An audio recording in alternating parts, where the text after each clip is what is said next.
E enquanto vocês gastam 1 hora comigo, olhando os meus pertences, que o raio-x não tinha achado nada de anormal, e nem vocês na inspeção manual, enquanto vocês perdem 1 hora com os meus pertences, me tratando como o pior dos criminosos, eu tenho certeza que meia tonelada de cocaína passou na mala de alguém.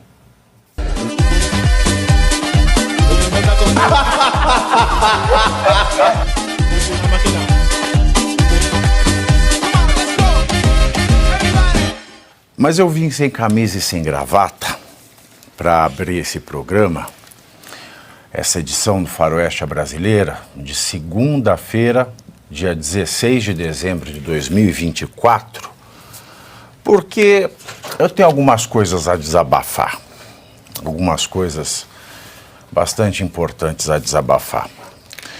Muita gente me viu nas redes sociais esse final de semana, óbvio, desde sexta-feira não se fala outra coisa. O primeiro é um vídeo postado no Recorte, que diz que eu comemoro a morte de Lula. Como é que eu posso ter comemorado a morte de alguém que não morreu? Esse é o primeiro ponto. Mas a matéria depois ela escreve algo do contexto, mas o vídeo ele foi postado somente num seu pedaço. Eu estava dizendo as coisas que eu havia lido, ao longo daquele dia, que foi quinta-feira, dia 12 de dezembro. Quinta-feira, 12 de dezembro. Mas o vídeo só foi ao ar, só foi postado, em primeiro lugar, pelo portal Metrópolis, a partir do momento que eu falo o Lula morreu, mas não era essa. Existe um texto, existe um discurso anterior a ele. Esse é um primeiro ponto, porque eu falava para pessoas que saíram do Brasil em razão da má condução da economia. Pessoas que deixaram seus familiares aqui, deixaram sua terra natal e foram tentar a vida onde não há tanta opressão governamental.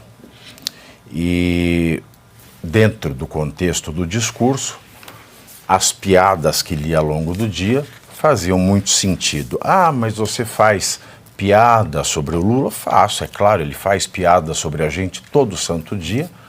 Se um político pode fazer piada do povo e o povo não pode fazer piada do político, democracia nós não somos. Ah, mas nós não somos uma democracia. Ah, então eu concordo com as críticas.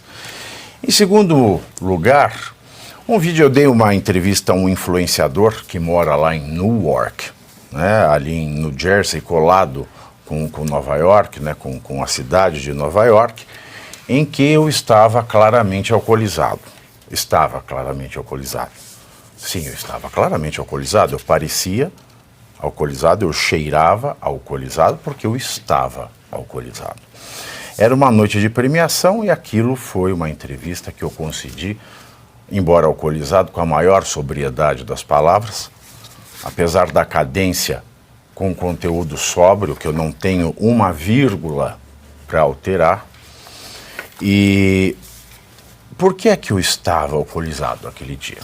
Eu vou lhes dizer por quê. Vocês vão se lembrar que na edição do Faroeste Brasileira do dia 11 da quarta-feira, eu comentei aqui o caso do Clezão, um caso que me deixou muito mal. Quando eu entrei no programa, falei com vocês sobre os detalhes e sobre a decisão que sacramentou, por unanimidade dos ministros do STF, por 9 dos 11 ministros, tirando o presidente que vota no desempate, e o Alexandre de Moraes, que está impedido porque é parte nessa demanda. E, basicamente, no cerne da questão, foi quando eu me dei por mim de que a lei de abuso de autoridade, que foi feita especialmente para que juízes não abusem da sua autoridade contra os réus, e ela foi uma lei feita pelo Congresso em 2019, muito em resposta à Lava Jato, para que pudesse enquadrar criminalmente juízes que colocam pessoas réus, investigados, em prisões preventivas sem os requisitos que estão no Código de Processo Penal, que não fazem a revisão da prisão preventiva imposta a um réu ou a um investigado de 90 em 90 dias, e que faz com que o juiz também observe os outros critérios do Código de Processo Penal, para que, ao invés da prisão preventiva, apliquem medidas privativas de liberdade provisória, que não sejam um encarceramento, em alguns casos específicos, como a gestante, a mãe de crianças de menores de idade e também as pessoas que têm um estado de saúde que requeiram um tratamento médico mais complexo do que aquele que qualquer centro penitenciário brasileiro possa oferecer. E naquela tarde de quarta-feira, dia 11, os ministros do STF, por unanimidade, disseram que os ministros do STF não têm que cumprir a lei de abuso de autoridade. A eles não recai a lei da análise de um pedido de liberdade provisória ou de fim de prisão preventiva dentro do prazo razoável. A resposta que o STF deixou ao Brasil foi: ministros do STF não precisam cumprir o prazo razoável da lei de abuso de autoridade. Isso me fez muito mal. E me fez muito mal porque eu penso na viúva do Clezão, eu penso nas filhas que ele deixou, eu penso nos sonhos que foram despedaçados. Na sequência do dia 11, no dia 12, eu recebo a seguinte notícia: Pavinato e Jovem Pan são condenados a pagar indenização por danos morais ao desembargador Ayrton Vieira. Essa ação civil, uma ação pública, e ele alega danos morais pelas críticas feitas no programa Linha de Frente. Críticas sobre as quais eu não me retratei, e por isso eu tenho um processo penal e tinha esse civil. Então, mais uma condenação por danos morais, da qual cabe recurso, mas eu não vou recorrer. Como diz aquele poema do Pedro Abrunhosa: de que serve a terra à vista se o barco está parado? De que serve ter o mapa se o fim está traçado? Para que serve ter a chave se a porta está aberta? De que servem as palavras se a casa está deserta? Então, não compensa. A gente sabe qual vai ser o resultado final e um processo é sempre um desgaste. E junto dessa condenação no âmbito civil, por quê? Porque eu me revoltei, mas me revoltei com força. Me revoltei com toda a indignação que um ser humano pode ter diante do caso de uma criança que tem que se prostituir para poder comer e que, por ela ser prostituta, não mereceu a salvaguarda da legislação que diz o seguinte: é estupro de vulnerável ter relação sexual com menores de 14 anos. E diante da minha indignação pelo tratamento dispensado dessa menina, suposta vítima, mas que o suposto agressor foi inocentado, eu recebi uma condenação por danos morais por defender uma criança. Então você soma a frustração do caso do Clezão e que você vê que os juízes do STF estão acima da lei, pelo menos da lei de abuso de autoridade, em que está lá sacramentado que eles não precisam cumprir a lei, eles não precisam obedecer o prazo razoável que a lei manda, que a lei exige como obrigação, como dever do juiz. E coloca-se ao lado essa condenação por ter defendido uma criança, por ter se revoltado com o tratamento dispensado a uma criança vulnerável, não só psicologicamente, mas socialmente, mas também uma criança deixada ao abuso do álcool, ao abuso de tóxicos, tratada como o mais abjeto dos seres humanos num voto, num relatório judicial,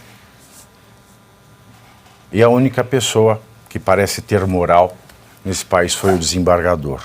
A isso se soma uma outra decisão, porque no mês passado a notícia era: Pavinato é condenado a pagar R$10 mil a dentista por danos morais, porque eu a chamei de caloteira. E no mesmo dia, 12, sai a decisão de que de fato ela me deve centenas de milhares de reais.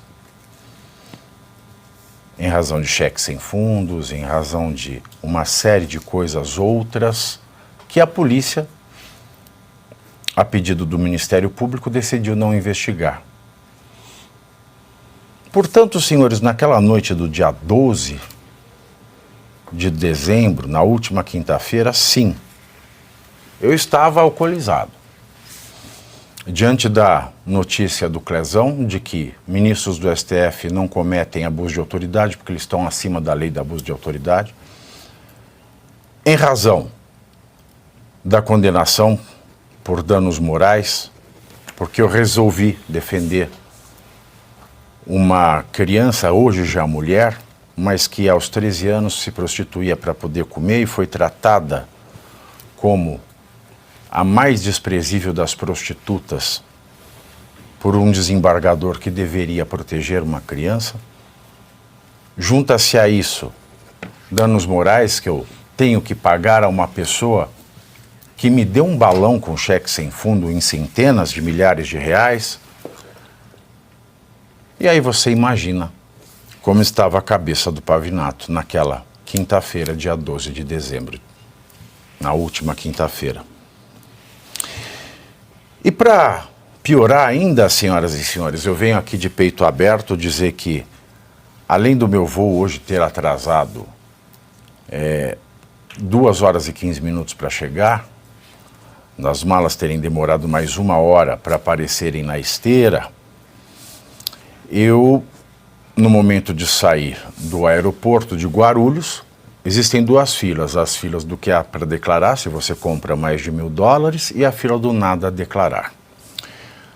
Eu não comprei absolutamente nada de peso. Eu estava trazendo minhas roupas sujas e uma caixa de Lego, porque eu adoro montar Lego. Mas era uma caixa de $120 e isso não entra, isso fica dentro da cota, não precisa declarar.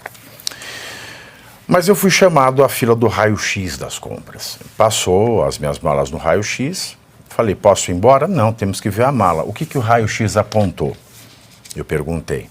Aí disseram, não, a gente precisa olhar tudo, é o procedimento. Eu falei, não, o procedimento é, você passa no raio-x, o raio-x mostra coisas que talvez sejam contrabando, que talvez sejam droga, e aí vocês olham essas coisas, porque senão não faz sentido ter o raio-x. Vocês abrem direto e olham tudo. Me passaram para a seção dos muambeiros ali. Olha aquela tira coisa, põe coisa, as muambas do pessoal, etc. e tal. Eu falei, não, já abre absolutamente tudo, porque não tem muamba, não trago nada. Uma pessoa como eu tem que saber que se eu compro um iPhone no exterior, eu tenho que declarar. Porque eu não posso fazer nada de errado na vida. Pois bem, fui. Ali fiquei mais de 1 hora. Eu estava com uma diarreia do pós-voo. Falei que precisava usar o banheiro. E o rapaz da Polícia Federal me falou assim, por que não cagou antes? Não é da Polícia Federal não, da Receita. Por que não cagou antes? Eu falei assim, você quer fiscalizar o meu rabo? Porque a gente chega nesse país e é tratado como bandido. E quando eu disse, muitos são, embora embriagado, mas com toda a sanidade do mundo, quando o influenciador me perguntou, você está morando aqui nos Estados Unidos? Eu falei, não, eu estou morando no inferno. É porque eu estou morando no inferno. É porque eu estou morando num país que dizem que é uma democracia, e uma democracia exige que haja o império da lei, mas nós temos os imperadores da lei, e onde há imperador da lei não há império da lei coisíssima nenhuma, então não há democracia. Eu vivo num país onde os pobres, especialmente se tem um lado político que não seja o dos donos do poder, eles não têm direito que qualquer traficante, do menos ao mais perigoso deles, gozaria. Eu vivo num país em que as autoridades públicas não podem ser criticadas, por mais abjetas que sejam as suas ações. Eu vivo num país em que eu tenho que pagar danos morais a quem me passa a perna. Eu vivo num país em que, de todos os países que eu visito e sou muito bem recebido, o único país que me trata como bandido e que não respeita sequer uma diarreia é o meu país. Então, muito embora possa ter sido engraçado o meu discurso com uma fala mais embargada pelos uísques que eu tomei, ele não tem, naquele discurso, nenhuma palavra, nenhum advérbio, nenhuma só vírgula de inverdade. Porque o que nós temos é só a verdade. Nós somos tratados como lixo neste país. E ainda por cima, a Receita Federal, que fez a inspeção das bagagens, ela diz, não, isso é importante para que... Você não sabe quantos traficantes de drogas nós conseguimos prender com esse procedimento.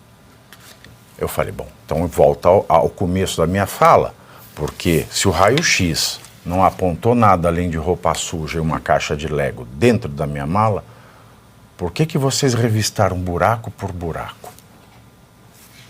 Vão por vão de cada uma das minhas carteiras. E se é tão eficiente assim o trabalho de vocês da Receita contra o narcotráfico, como é que mataram? E ninguém pegou o responsável até esse momento. Um delator da maior facção criminosa do Brasil, o primeiro comando da capital e uma das maiores do mundo, coligada com a 'Ndrangheta, que é uma das máfias mais perigosas da Itália. Uma execução feita naquele mesmo aeroporto, 7 dias depois de o ministro dos portos e aeroportos ter dito que os traficantes, os narcotraficantes, preferem os portos e os aeroportos do Brasil. Para me tratarem como lixo, vocês são eficientes. Agora, para evitar uma execução a céu aberto onde um inocente, um motorista morreu, vocês não são.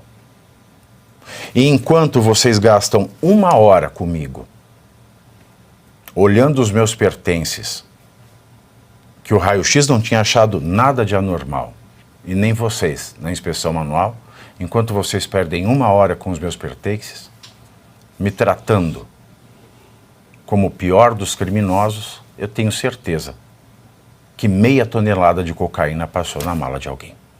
Então, primeiro C, você curte, que é o preço deste programa. Quanto vale o ingresso para ver este palhaço neste picadeiro bonito? Vale uma curtida. Vale o seu like, o seu joinha, o seu gostei. Então, a sua obrigação é curtir. Se puder, comente, porque quem comenta ajuda no engajamento. Então, primeiro C é curtir, segundo C é comentar, o terceiro C, o que seria muito louvável, seria você compartilhar. Tem um link que é a setinha, uma setinha assim, meia bomba. Sabe aquela, a setinha da pipa do vovô que se esforça? Você vai lá, copia o link, cola no seu Orkut, no seu Facebook, no WhatsApp, no Telegram, manda sinal de fumaça, pombo correio, não é pombo correio do banheiro, é o pombo correio que leva as mensagens, você passa para todo mundo que você gosta, para quem você não gosta, você também passa. Então, ó, curtiu, comentou, compartilhou, e se puder, se quiser, se o seu bolso comportar, e se seu coração assim permitir, contribua com este programa que vai substituir o Jornal Nacional. Olha que pretensão maravilhosa, hein? Se liga, ô Bonner, nós vamos derrubar o Jornal Nacional. Esta é a meta.